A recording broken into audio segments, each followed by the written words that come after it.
Podcast Charge!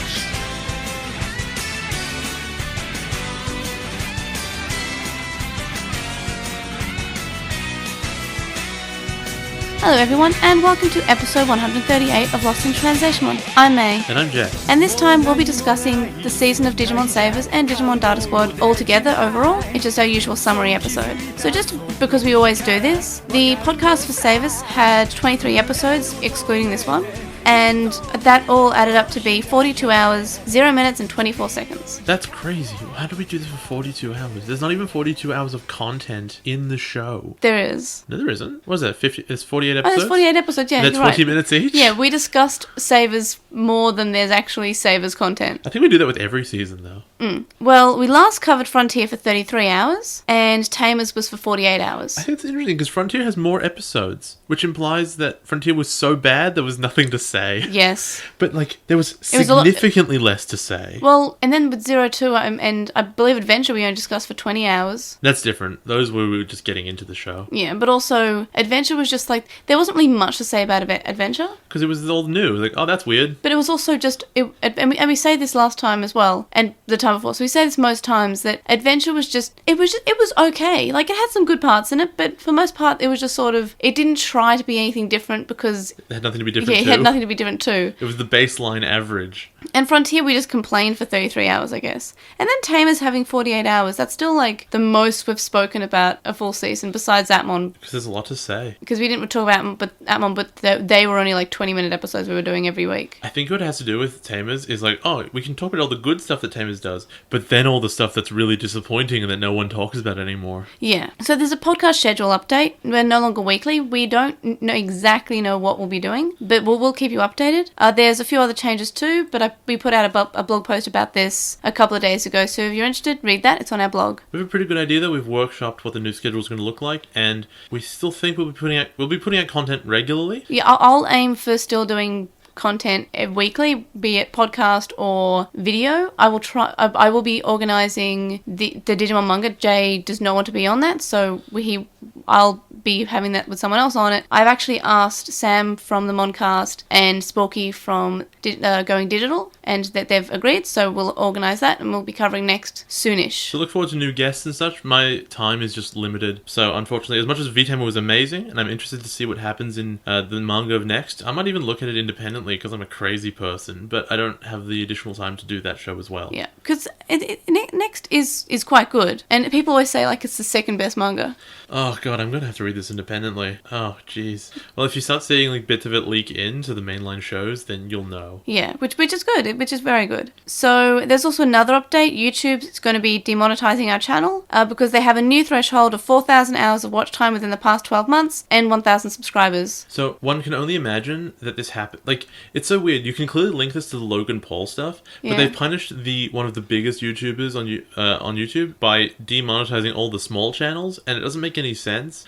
But at the same time, it's not like we made any particular amount of money on the YouTube channel anyway. It's just a cool place for us to put content. We've made $30, Really? but we can't get it out unless we get $100, which we're not going to get out. That's really funny. Yeah, so we I can't. didn't know we'd even made that much. Yeah, it's because we do have monetizing stuff, but because we'll never get to that 100 because we don't have anywhere near 1,000 subscribers. I don't think we even have 1,000 listeners. And, you know, we're not going to have 4,000 hours of watch time within past 12 months.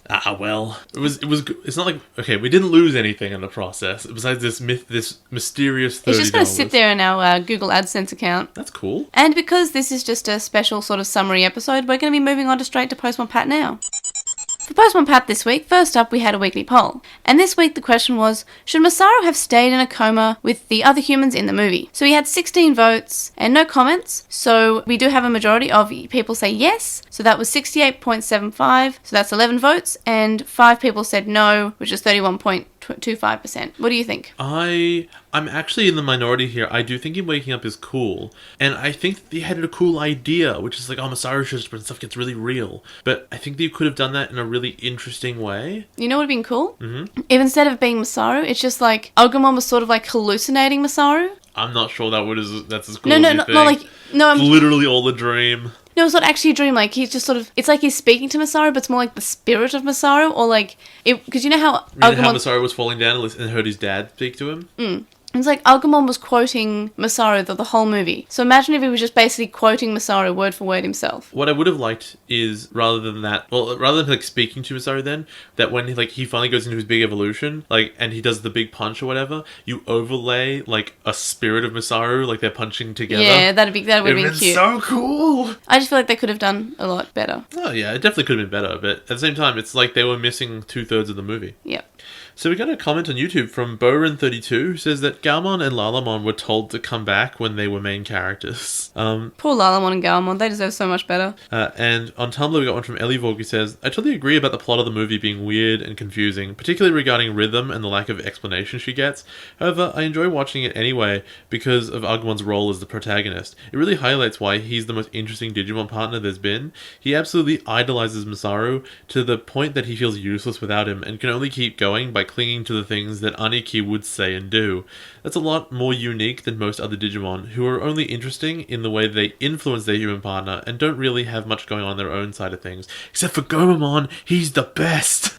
Even if their personalities may be cute and entertaining on the surface, this is also why Masaru and Agumon's relationship is their favourite human-Digimon relationship, because it goes both ways. Agumon influences Masaru, but Masaru influences Agumon just as much. And because of this, they're actually okay with Masaru showing up like when he did. Thanks to Agumon being his own character, he'd actually outright given up and didn't think he had the strength to go on just moments before Masaru appeared, which is an interesting contrast to Masaru himself, who would never give up. It's fitting to Agumon's character that he actually needs his Aniki to be there in order to win. Although I would say that in the climax of your movie, that's when the protagonist overcomes their difficulties, and that's why the spirit of Masaru would be much more interesting than Masaru himself actually showing up.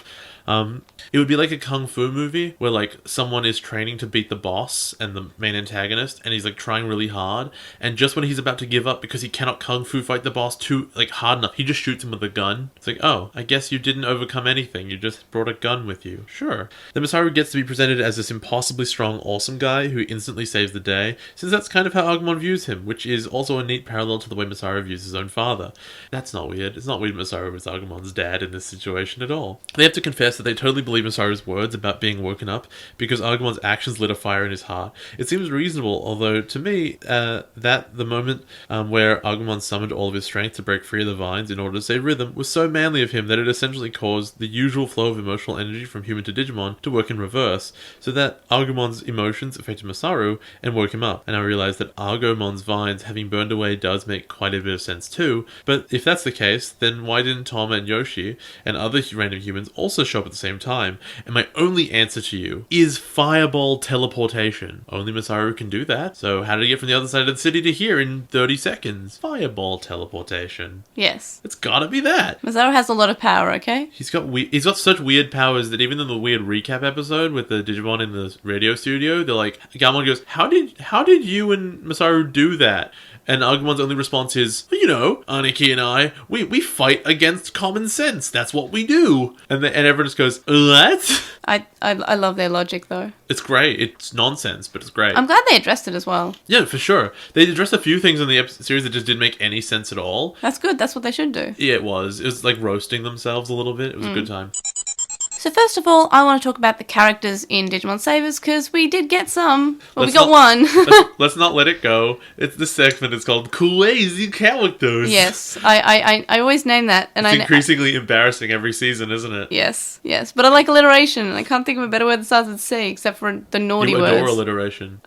Yeah, I get it. Ah. So, favourite human, Masaru. Yeah, 100%. He, like, everyone else is boring, except for Toma, sometimes. Toma got good stuff towards the end, and I feel like the heel turn, I feel, was interesting. In hindsight, it was justified just fine. Yes, because his sister was in danger, but also he had emotions and feelings regarding Masaru basically coming out of nowhere and being impulsive and just punching things. I actually think that was to mislead you as the audience. I know, but I feel like that was still legitimate, and it happened. It started from his introduction, so I thought that it was actually quite good that they started that early on. It was legit enough that it was a good, like, mislead, so it worked. So he's he's alright, but Masaru is still the best, and I feel like Digimon does have more or less the problem where it does give a lot extra to the main character. Yeah, Frontier. Who said that? Except I would argue in Tamers where Takado never really, I mean, he did get an extra evolution, and he did sort of have some bits to do in the final fight, but I feel like Ruki got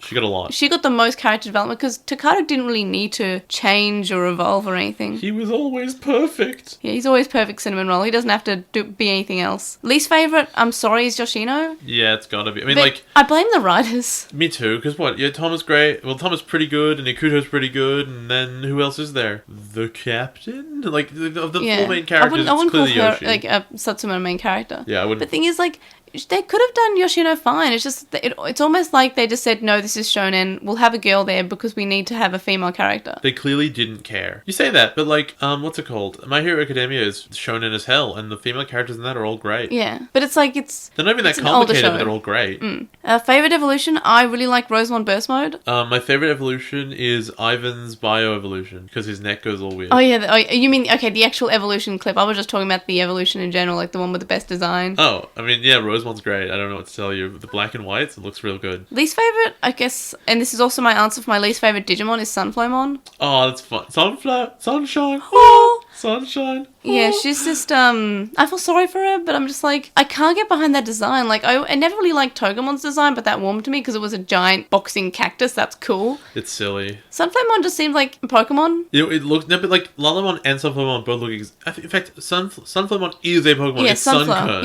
Yeah. No, Sunkern evolves into a sunflower. Oh, no, Sunkern is the thing, yeah. Sunflora. Sunflora. Like, it's that thing. It's exactly that. Yeah.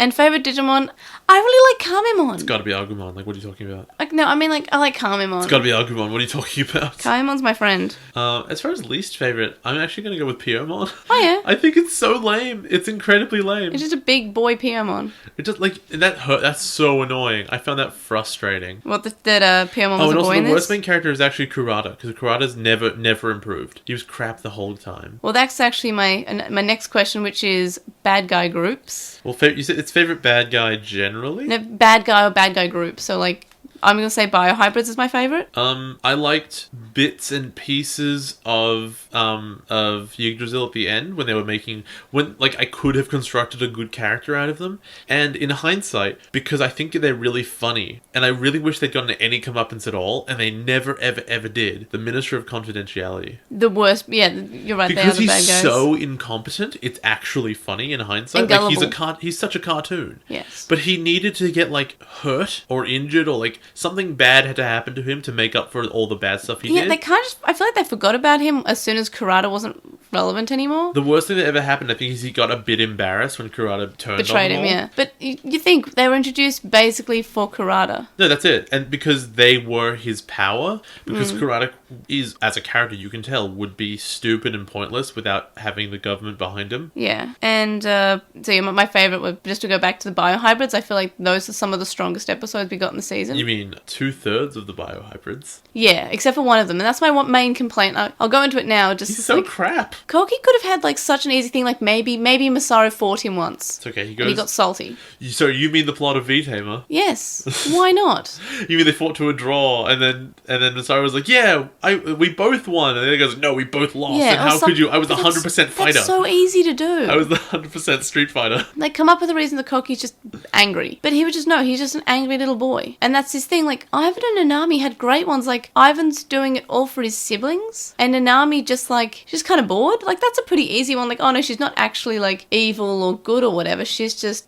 bored. And because she's smarter than everyone else. And that's fine. But my least favourite, and also as another favourite, I actually do kind of like parts of the Royal Knights. Which parts? Like, I think the Royal Knights arc wasn't too bad. And the Royal Knights, in general, weren't too bad in this. Yeah, I think they weren't terrible. They weren't good. They just weren't awful. Yeah, but I felt like towards the end, it was just sort of to have them sort of turn on Yggdrasil and say, hey, maybe the word of God's not absolute. Yeah, that was good. I don't know. I don't feel like many of them had an arc. That's because there's so many of them. Yeah, and I like Craniumon. I feel like he was probably my favourite Royal Knight in this, but that's because he probably had the most. Besides Kudamon. He was easily the best, yeah. Yeah, Kudamon's fine, but I think that Craniumon having the moments where he just sort of like said, hey Masaru, so if you can beat me, then you can go. And then he's like, yeah, no, you won. It's fine. Yeah, and he's like, he's admirable. And he's like, well, you won, sure. You've proven to me about this human potential. And we find out that Masaru's dad did the same thing. So it's poetic in that way. So they're not bad. I just think the favourite bad guy group was Biohybrids. What did you say yours was, sorry? My favourite was Yggdrasil for like 30 seconds or the Minister of Confidentiality, because the Minister of Confidentiality he's the best position where you go, okay, he's a government flunky, so it's totally possible he worked his way up through this, unlike Kurata, who's a weirdo scientist who his background, so there's no reason he should be there.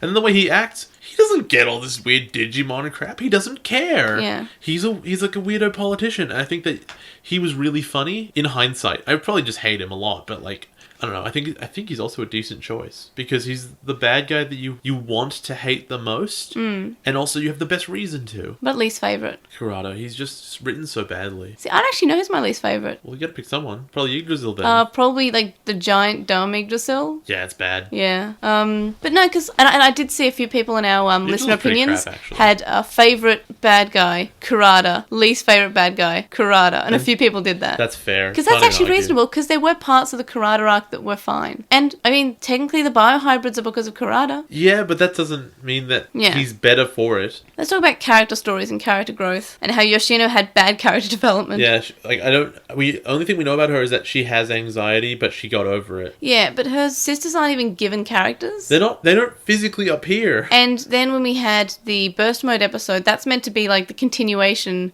of that story, and it was for Toma, but we didn't get it for Yoshino. Toma's is so good. Honestly, I think that Toma wins this. Even though Masaru had obviously a good arc and everything, I think Toma, even though it was compressed so briefly, it was so strongly written. Yeah. And it just explained everything about him. Yeah. Because even if he doesn't like the fact that his grandmother's a huge racist and there's this crazy judgment throughout the family and all this pressure, he still represents that. He still functions as though that is a part of his life, because he can't escape his family, and the only thing that has stopped him has been seeing Masaru being successful over a long period of time. And I think that's really interesting. Right. And yeah, no, I agree with you there. Also, I wish that Koki got some development as well, or some story, or something, because Nanami and Ivan both had something, and he didn't. Like, it felt like they gave more, like, that episode that, Koki and fighting Masaru, that was just fighting. It didn't have any actual things. I mean, there was the part where Koki was like, I'm going to stand in front of a building because you're not going to attack.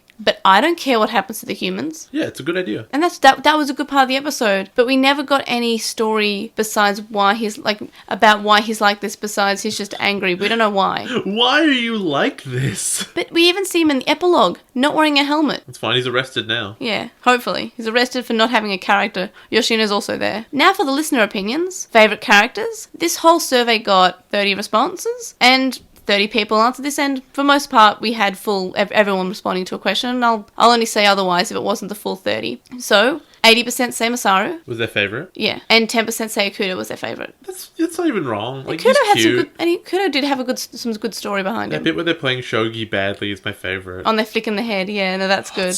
You'll get the head flick now. Least favourite, 48.3 said Yoshino. Fair enough. Percent, not people, because there's no 0.3 people. And 31% said Ikuto. I can only think that that's A, because he's the kid, B, because he's a bit frustrating at times, or the dub, and C, because like you see him and you get resentful because he's not time spent on Yoshino's backstory. Yeah, and also we did get that double episode of Yoshino and Ikuto, which I think is wrong. That's what I'm talking about. How he just subsumes time from her. Favourite main Digimon? We had 43.3% say Agumon, and surprising, 23.3% said Lalamon. Ah, the Pokemon fans in the audience. But I actually don't mind Lalamon's design. Sunflowermon's... You mean the Pokemon fans in the audience? Yeah. Least favourite main Digimon only got 29 responses, and 48.3% said Lalamon. Destroyed. And 34.5% said Falcomon. I would honestly not be able to tell you anything about Falcomon other than... He's a bird. He's a bird and likes Ikuto. He loves Ikuto. And that's what I like about him. Favourite supporting characters? We have Satsuma, 26.7%, and tied for second place was Sayuri and Yushima at 23.3%. Does that mean they got 23.3% each? Yes. Oh, it was really close then. Yeah. And I would agree, like, I think Sayuri's pretty good. I don't know, Neon was pretty great. I don't know. I was about to say Neo from V-Tamer? Yeah. I'm like, Neon. wait, no, Neon. Yeah, no. Oh, yeah. Or how about Ikuto's parents? How cool were they? Yeah, trying to get their second child also killed. Yeah. Least favourite supporting character, we had Megumi, 30%, and then tied for second place was Chika and Mickey at 13.3%. That's honestly quite fair. It's interesting that more people dislike Megumi than Mickey, though, considering they've got the same... They never do anything different, and they always do the exact same So stuff. I think that must be the character design then.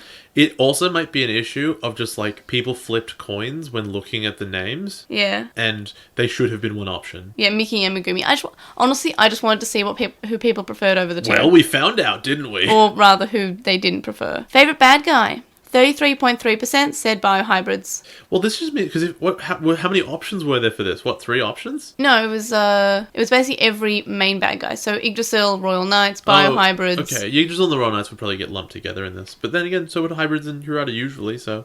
To be fair, I guess biohybrids deserve to win this. And then second place, Kurata with 30%. Mm-hmm. And then least favourite bad guy, we had tied for first place, Kurata 30%. The same people who said that he was their favourite, we know. And Royal Knights 30%. Yeah, well, they do ruin Digimon. I thought they were fine. I was actually surprised to see that people said the Royal Knights were the least favourite, but I guess there weren't that many choices. And the bad guys altogether weren't that bad in Savers. That means that they weren't good bad guys. You know, bad because as in... they weren't bad guys. You know what I mean. Yeah.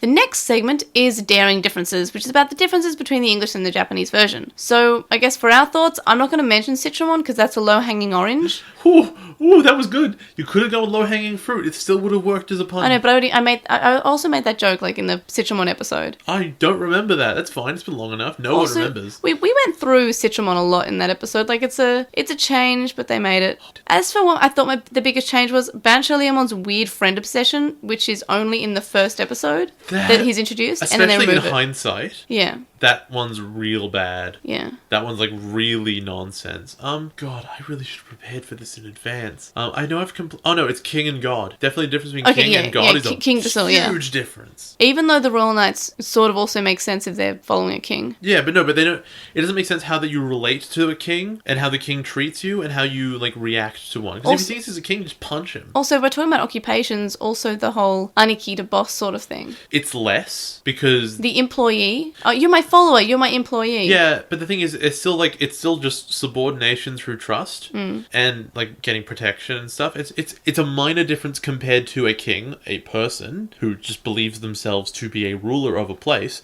and a god believing themselves to be A, all powerful, and B, to be like the creator of this area. It's a whole thing. Right. And Jay, do you want to read the 18 responses that we got to this question from our listeners? The first one just says Citramon. The second says there's a lot of annoying bits that happen because Masaru is referred to as boss instead of bro. Another says Marcus is made systematically less likable than Masaru for some baffling reason. That's in every season of Digimon though. Like every dub will always have the characters as a little bit more annoying, especially I guess we'll say Gogol Kid, but he's not actually the Gogol Kid. Also Danganronpa. Masaru, yes, queen. We got Aniki the boss, Yggdrasil being a king instead of a god, and Citramon, I guess.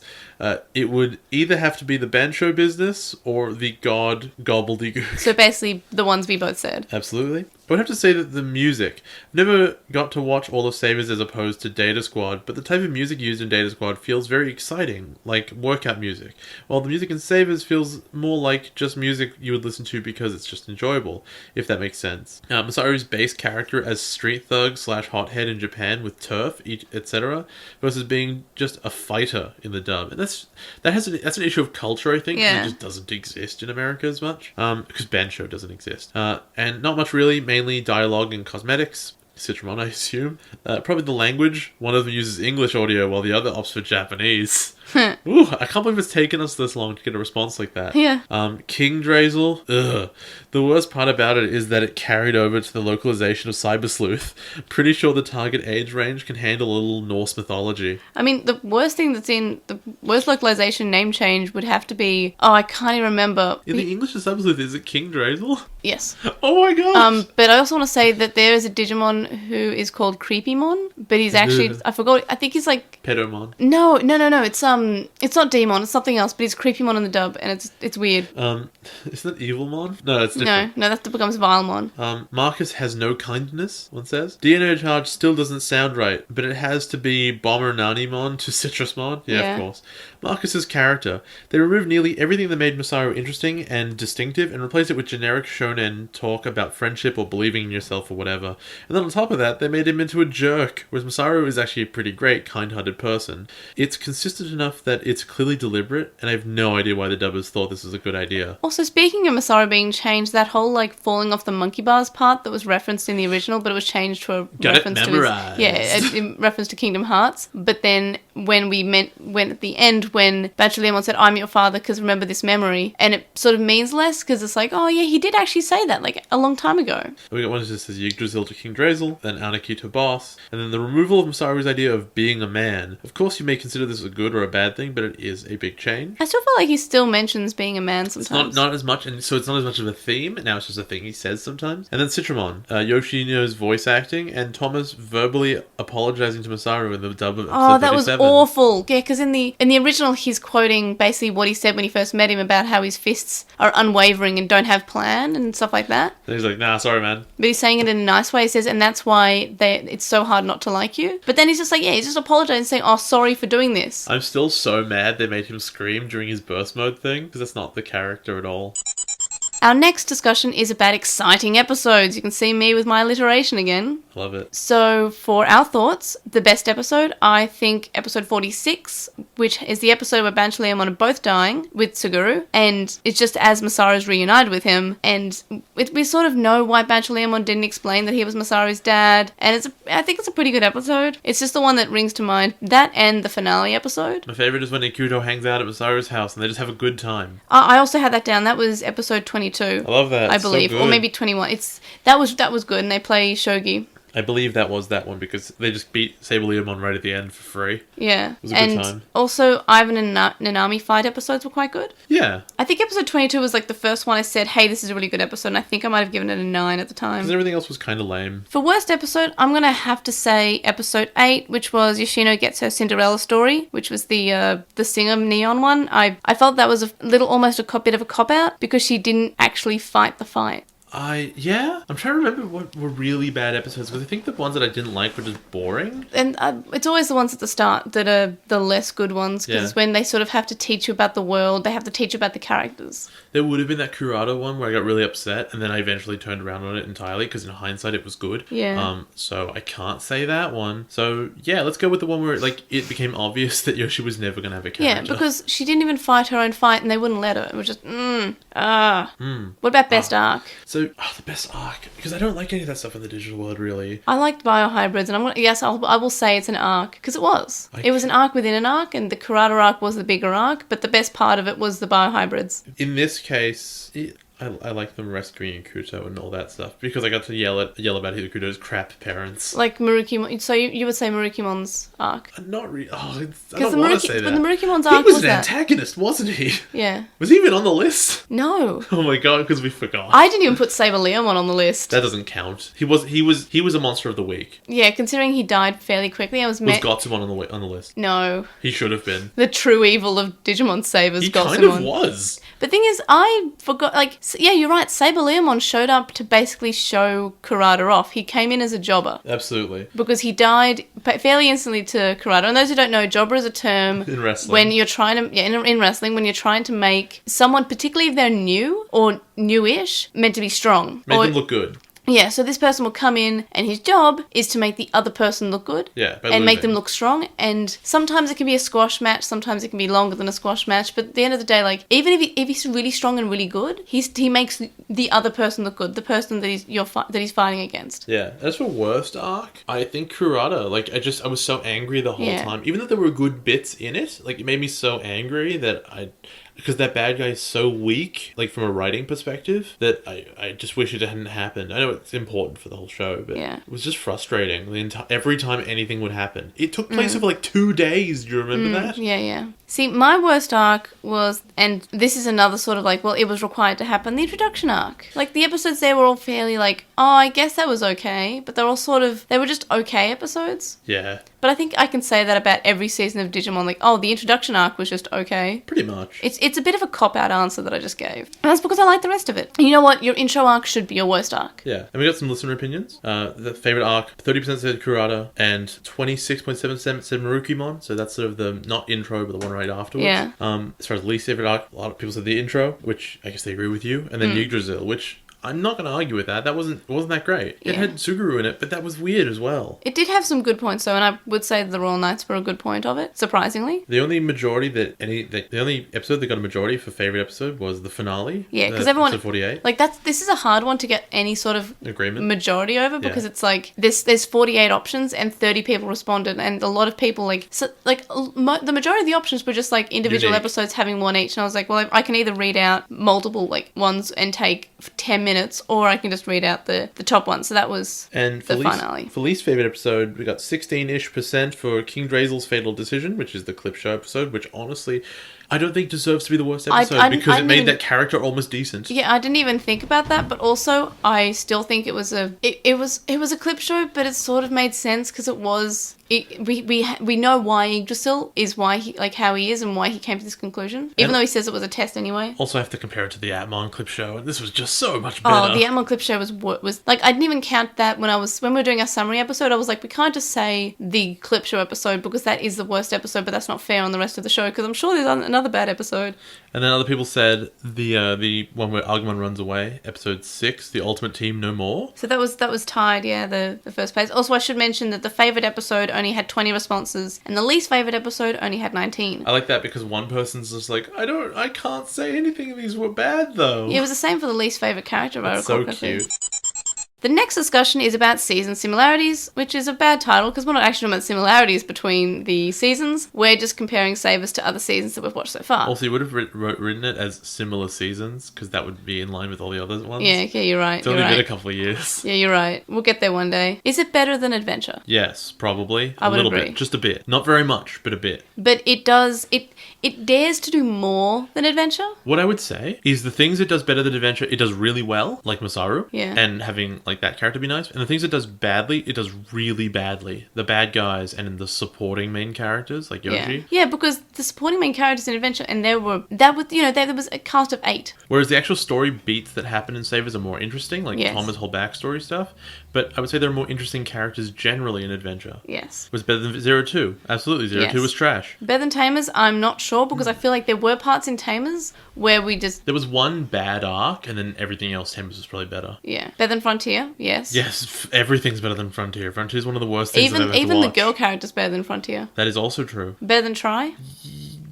Up until Chapter 5, I would have said no. You were fairly bored in Chapter 4 as well. Yeah, but I still wouldn't have said no, and now I will. It's not better than Chapter 3 though. Chapter 3 I feel like is still Yeah, the best. that's It's still true. one of the Bits and pieces. highlights. And better than Atmon. Nothing is better than that one. No. Except Which for is sad. V-Tamer. Except V-Tamer for is better. V-Tamer, yeah. Alright, let's talk about the characters in different seasons. So, I will still say Goggle Kid, even though He doesn't have goggles. He doesn't have goggles. count. I know, but I'm He just saying... doesn't count. Okay, the main character. The character with the Agumon. Okay, well, he's good. Masaru's actually up there with Takato and Haru as my favourite main dude. I think I like him a bit less than those, but maybe it's because he's older and the stuff he's doing. Yeah. Like he acts in such a shonen way, but he's old enough that you should start thinking maybe you don't act like that anymore. Also, I noticed this when I was taking screenshots for this episode, like this episode we're recording's logo. Mm-hmm. But in the second opening, which is Hirari, there's shots of Suguru, Banshaleamon, and the dog tag are shown, and Masaru's walking and he's looking pretty depressed. Aww. And then he looks up and smiles enthusiastically. And I think this really, really shows what his character is, and it shows his character quite well as somebody who always manages, no matter what's happening, to lift his head and to find some hope and to find some happiness. Yeah, it's a good time. Because he's looking depressed because he's, there's Banshaleamon there, and it's kind of obvious that Banshaleamon is Suguru from this clip, and he's showing that dog tag's important. Oh my god, And, doesn't it ever?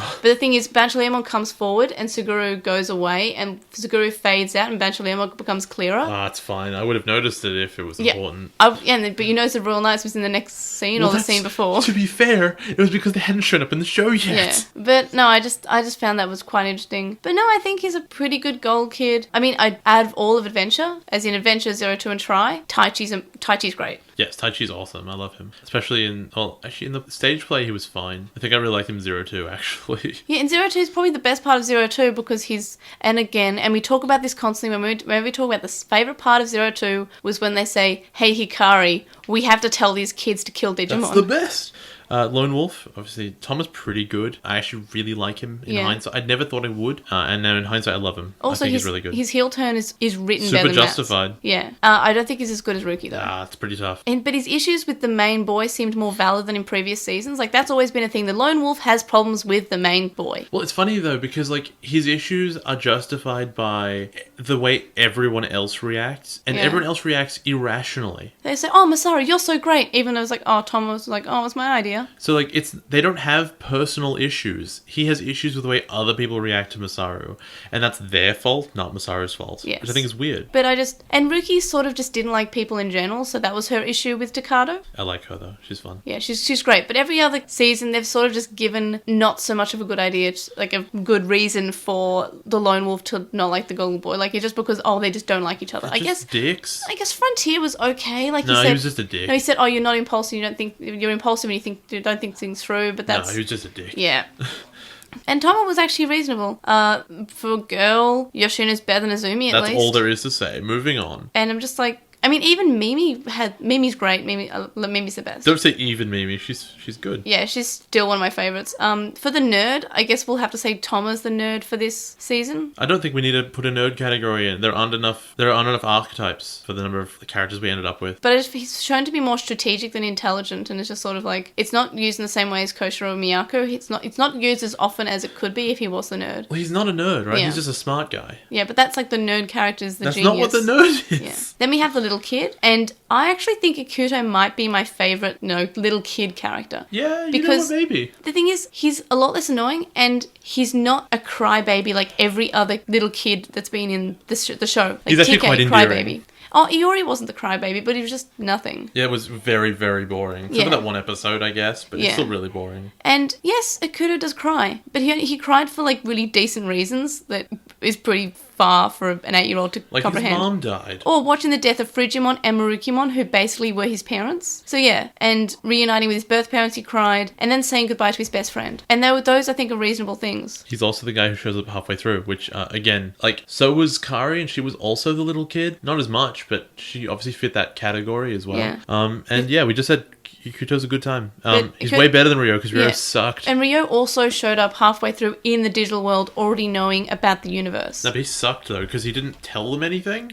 Like, he could have been so helpful. Yeah, he was has useless. Millennium on, but he was garbage. He was there as an Easter egg that kind of overstepped the whole Easter egg For thing. sure. And what about the ending? How did the ending compare to other seasons of Digimon? It was, the actual full ending part with the epilogue was really good. I quite liked it. It was probably a bit shorter than I would have liked, but otherwise it was good. And the conclusion of the actual fight, when he punches the crystal core, that was also cool. But, I don't know, just the last arc was not amazing. I was mainly talking about the last episode. Oh, then it's really good. It's right next to Adventure, where, I feel the ending of Tamers made me sad. Yeah, because I was like, they're not seeing each other again. And that it was scene... very abrupt. That scene where Genra's dad is... Danyu is saying, oh, it'll be all okay, and he just shakes his head. Yeah, that's like, no, sad. it won't. The ending of Frontier I didn't care about at all. It was bad. And ending of 02 was obviously hilarious, but that's the kind of epilogue where you're like, well, I don't feel good about most of the stuff that's happening here, and I don't care necessarily. And Atmon actually is also quite abrupt at the end. So yeah, this is probably one of the best ones. Yeah, and I feel like seasons of Digimon don't tend to end well. Like, I don't think they know how to write the ending of how do they say goodbye to their best friends. This one was. Yeah, except for Adventure and Savers, which I think are the best way to end a show. You have to sit down and have the big goodbye. That's important. Now for total thorough thoughts, where we give our overall rating and opinion on Savers. So the worst thing and the best thing. So best thing, Masaru's attitude. He's impulsive, like Daisuke, but he's also caring and loving, and it's almost like Takado in the way that he seems to actually love his partner, and he loves his friends. And his relationship with Agumon is so much more than just, the Digimon and human partnership. It's they're best friends, they're brothers, and it's really nice. And he's just as friend-oriented as Takado, and it's just really nice. It's sort of like a nice blend between that impulsive, rough character which Daisuke is, and I guess Taichi was a little bit. I like how he punched stuff, and it never went away. In fact, he became the most powerful Digimon through punching. It was the best. And people do say, oh man, I really wish they dropped the punching gimmick. I'm like, no. Digimon always drops the good gimmick. Yeah, usually they're like, oh, the card slash, that was cool, it's gone. Or they would do cool stuff with fusion maybe, and that's gone. And in this case, no, the punching was always good, it was always fun. And the worst stuff for me, it's gotta be Yoshi's just so boring. No, Kurata, it's Kurata. Kurata's crap. Yeah. He's written so badly. See, my worst thing was that characters who weren't Masaru got pretty shafted story-wise. Ikuto didn't. Ikuto had plenty. He had little arcs about him. I guess Toma did too. Maybe I'm just salty about Yoshino. It's really just Yoshi. That's really sad. We had some listener thoughts about the best things. The first, we have a bunch actually. The first says, the bond between Agumon and Masaru, then punch everything! Masaru being a good egg, the tight, almost fillerless storyline from episode 12 onwards. And yeah, we didn't have that much filler. Yeah, but at the same time, it's not as tight as I think that describes, because 48 episodes is a lot of time. Yes. The biohybrid mini-boss team, they could have been utilized much, much better, but they were still a fun and interesting unit, and their presence made for some of this series' best episodes. I would agree with that. And I'd suggest, however, that entire arc is filler, because those fights aren't necessary, they don't progress the story. No. Except for the dam, but they didn't need those characters for that. We had Toma having the issues with Masaru. Yeah, and the individual characters aren't relevant to that. Yeah, but that was... I really liked it. That's fine. You liked it. It doesn't make it necessary. Yeah, no, you're right. It wasn't necessary, but I feel like that was a good... almost catalyst, yeah. Marcus punching his problems. Sayuri, do I really need to say anything more? The general premise of Digimon Task Force and the Royal Knights were actually pretty good in this. Masaru's relationship with Agumon and his family, the more down-to-earth, interpersonal slant, at least early on in the series. Masaru being the strongest one, he can legitimately take on high-level Digimon in his own... On his own, and it's awesome. Ikuto/Falcomon's partnership, which is really sweet. Agumon, who is the good boy. He is a good boy. Seeing Masaru and Agumon's relationship grow, an attempt at foreshadowing, for one, that's the entire thing. Masaru's punching Digimon, Masaru punching everything, including God. And Masaru's character. His punchiness is great, but there's also so much more to him than that. Throughout the series, you get a real sense of how his punchy, competitive nature and his obsession with manliness is tied to his isolation of his dad, making him really very interesting as well as being hella entertaining, and also generally an adorable doofus. Then, Masaru punching things. Then the police organization aspect. Not really used at all, and the fact that some humans are well aware of Digimon and not completely mishandling the situation. They're not a big fan of savers generally, though. Then, punch! Then the punching.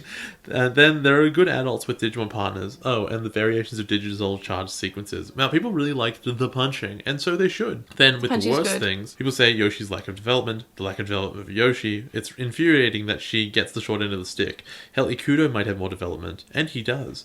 The slow beginning, inconsistent animation and production values, Yoshi ends up largely sidelined. Flat characters and Masaru constantly advertising his regressive brand of masculinity. Fair enough, I think I took a shot at that earlier in the show. Lack of development for Yoshi. The Royal Knights, they didn't do much and they could have been removed from the show altogether without losing much. Then Yoshi didn't get a fair share of focus. Then the plot, then the major villains, then the treatment of Yoshi again.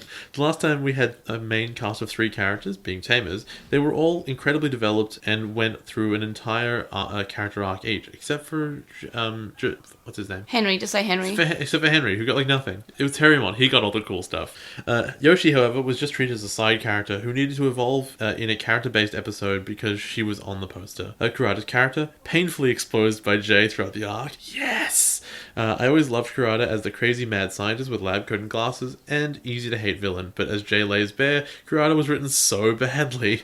I like him so much less now. Sad. Marcus punches. They're funny once in a while, but too jarring, stupid, and screams shonen. Yoshino is very underused and should have had more time in the limelight. Inconsistencies and logical fallacies out the wazoo. Koki getting no backstory, the lack of Yoshi's development, and then honestly, the inconsistency in the art style in the later episodes. When you rewatch Savers a lot, and especially if you're a fan artist who tries to draw the characters as on model as possible, it's really distracting. It says a lot about how good they find Savers that to them, the biggest problem with it, does this form not have a name field? Well, this is, so it's Ellivorg saying this, and that's their biggest issue with it. And then they say a lot of the character work was just left behind. Then the use of burst mode and acting like burst mode was some big hype thing when it really wasn't. Also completely sidelining Yoshi and her character character since she has very little personality outside of obligatory mature girl. At least they justify the mature part by making her older, but even then you couldn't tell from the designs. Also, not really a fan of Agumon returning. Galmon filling Galmon's wolf niche is fine, since that at least it's a retake on the whole thing, but I also think it's weird that Agumon came back completely. I think it was trying to get some people back into Digimon because Yeah. they were saying, "Hey, look, this one's older now. You are now 14. You can watch this too." Because the people who grew up with Digimon were teenagers now. Yeah, I know. But the intent behind something doesn't necessarily make it a good idea. The next one's my favorite. It's just the worst thing is moments when no punch. Which is like the opposite of one of the other ones, which was punching. All their favorites are punching. And then treatment of Yoshi and to a lesser extent Ikuto. And then Yoshino's Japanese voice and how it's obvious from episode 1 that this is Masaru's story and everyone else is just a supporting character. Everyone's in support of Yoshi. They feel it. They feel it on your behalf. Yeah, I feel bad for Yoshino, but Masaru's great. I love him. What about the rating? How would you rate this? I think the series gets a 7. I gave it it's a 9. Positive, but it's not great. I mean, maybe an 8. Maybe I'll downgrade to an 8 because, like, I guess... It has a lot of problems. Is Atmon a 10? Atmon is a 10. V-Tamer is a 10. V-Tamer is a 10 or an 11. 11. It's an 11. V-Tamer's really good. Please read V-Tamer. V-Tamer might be an 11 if it was animated. Oh gosh, it should be, but I feel like the time would have passed for that. Oh, of course it has. It would have been great though. It deserves an English release. What would we have changed? Oh, what would I would have rewritten Kurata entirely, and then I also would have rewritten Yggdrasil to be consistent. Because I think Yggdrasil is fascinating, but it's obvious that they couldn't figure out how to make it be a bad guy and also be correct. And the answer is to make it be a bad guy and also be correct. Because if you have a dilemma, i.e. you have two different truths, one of them has to win, and if one of them benefits humanity, then that's the good guy side, even if the other side is also true. They don't have to be a crazy madman who wants to destroy humanity because humans are evil. It can just be because you want to save the digital world, and because the probability of success is, if you do not destroy humanity, is so low, it's not worth doing. Because having a purely logical machine is really interesting in a story all about how human emotions are important for Digimon. Yep. And how the god of the digital world is not a Digimon, which is why it's not Yggdrasil-mon. See, I would have. This is obvious, but give more to Yoshino. Give her So an you end agree to with every single one of our audience? I felt like she didn't get an end to her story arc. No, she didn't. Well, I mean, she kind of did. It was when she fought that elephant. She's like, I'm not anxious anymore. But that was like 20 episodes before the Yeah, end. it was. And she was perfectly better since then. It wasn't an important story. Do you remember any screenshots? Because I want to just mention the one I took of the movie again, because it's one's fresh in my mind. Yeah. Which is when Akumon's like vomiting fire all over the Goblimon or whatever it is, and there's Lalamon in the background like, oh, it's just so funny. See, I almost actually chose the screenshot of the series that was the screenshot of the week last week because it's fresh in my mind, which was Lalamon in the sausage, but I didn't. I went through and looked.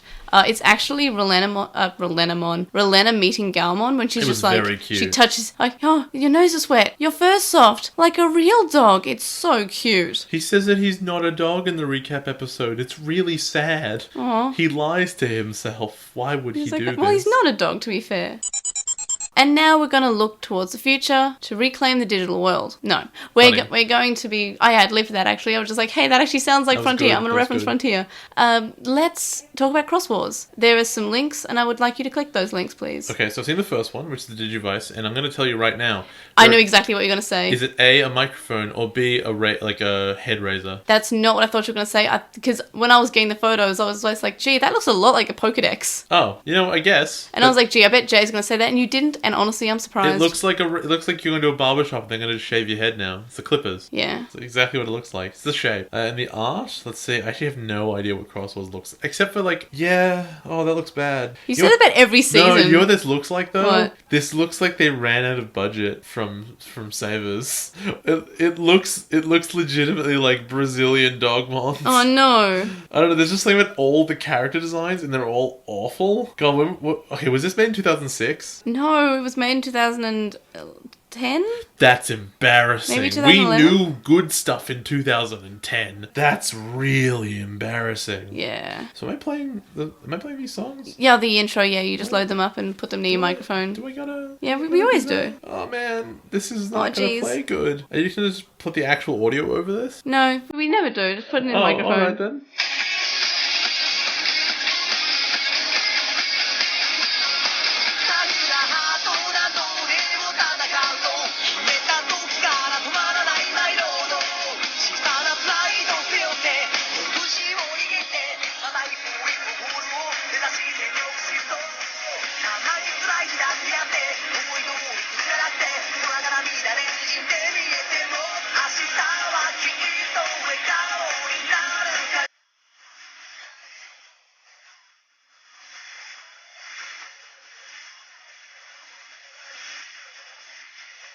I have to watch the whole thing.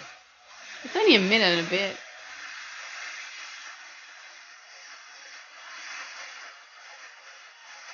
Is that Voltron? Yes. Is that straight up Voltron? Yes, it's Voltron.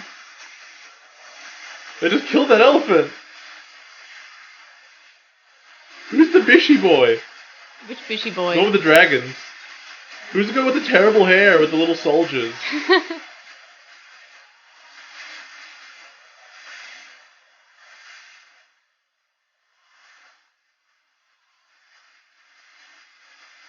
Another team of 3, huh?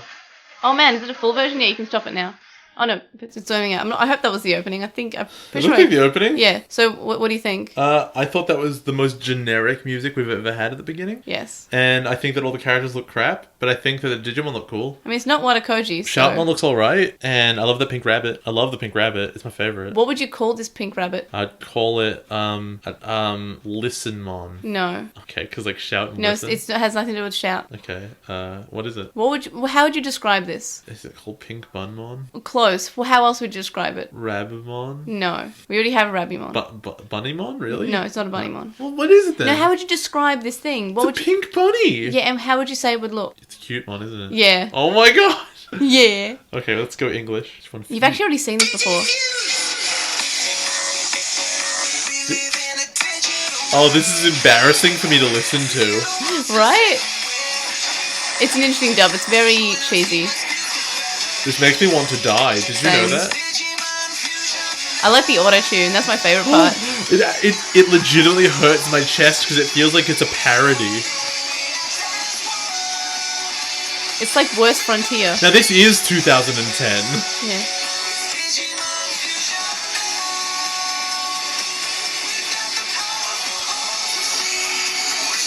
That is enough. That is enough, yeah. That is trash. That is truly garbage. So the thing about Xros Wars is that you actually have a Digimon army and you're actually a general of that army. Is that true? Yes. That's why, cool. Why would I lie that up? That's why it's called Wars. Yeah. That's a cool idea. So actually there are different armies? They could have made like an Advance Wars style game with Digimon. That would have been the cutest, actually. Actually, they did have that. It was on the Digivice toy, which was actually the best one. It was also an MP3 player. And it had a full colour screen. You had to build your army and you would fight. Well, no wonder it failed. It was on this weird little toy when they could have made an actual game out of it. Yeah, so it was pretty good. But yeah, so there are different armies. But the main guy, his army is called Crossheart. Or I think it's Fusion Fighters in the dub. I can't remember. But yeah, so that's but the rough premise. All right. Also, they don't even pretend to have a female character, basically. Wait, I thought there was. There is the girl, but she's just like, she doesn't really come in for a bit, I think. What about the one with Cutemon? Oh, yeah, they're just tag-alongs. Wait, so there's only one character? Yes! Oh, cool. Nice. No, it's more like, I guess, V-Tamer. Oh, sweet. That's actually... I'm looking forward to that. Really? That seems like a good idea. I feel like there are good parts with it. All right, we'll find out. Honestly, the premise of this sounds good. Yes. The designs are all crap. That's but surprising, because I was like, I did not like the premise when I first premise heard of sounds sick. Because you know why? Because that sounds so unique and it. different. Also, like, there's no, like, evolution's different. Also, if they're generals, maybe there'll be strategy and interesting things will happen. I doubt it because everyone hates the show, but maybe it'll be good. What if I come out of this and I'm the biggest fan of this show? That'd be interesting. It's got a crap opening though. It's real bad, which is not a good sign. Yeah, but it's I feel like Xros Wars could have done better. It's just that a lot of people heard the premise because they fuse the Digimon in the armies. Like, you make new Digimon. That's but interesting. In a way, it's sort of like, remember Card Slashes, where you would say, I'm going to add on Sneemon's arms. Yeah, that was cool. It's like that. You would use the strength. That's very like, cool. From like, with these Starmons, I'm going to make a sword. I should watch Metabots again.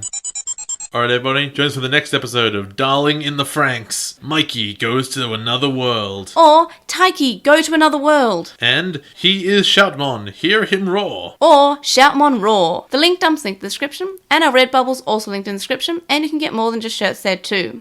You can contact us and stay updated. You can email us at LostinTranslationmon@gmail.com, or you can comment on this episode or message us on SoundCloud. You can follow us on @TranslationMon on Twitter, and you can find us on LostinTranslationmon on Tumblr, Facebook, Instagram, and YouTube. We have a discussion thread on With the Will and a red thread in the Digimon subreddit, and we would appreciate if you would review us on Apple Podcasts, Stitcher, and any other podcast listening app that you use.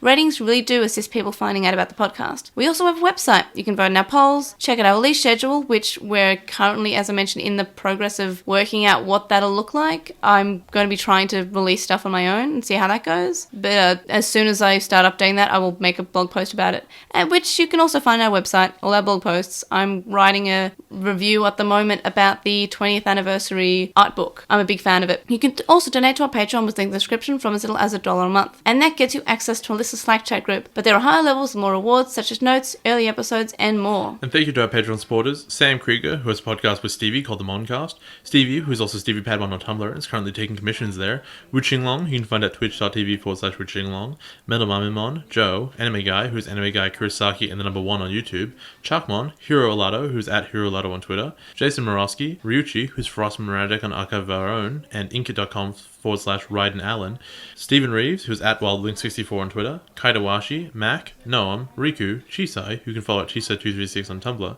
Kyle, Delady Bugman, whose anime blog you can find at bagubaragu.wordpress.com, Glitchgoat, Azrael McCool, Gene Hackmon, who hosts New World Sonata, which is a sci-fi fantasy audio drama podcast, Matthew, Anthony, who's at AntoClassic on Twitter, Lizmet, who's Likeman on Tumblr, Sithobi, Elievorg, who's Elievorg on Tumblr, Sporky McForkenspoon, who has a Digimon podcast called Going Digital, Megan, Kyliak, Neobu, The Time Optimist, Silverhead Freak 25, who's at SHF25 tweets on Twitter, Harvey, Alex, Nicholas, and Thunder. You can also make one donation on our PayPal, which is found in the description. It's paypal.me/Edgemon.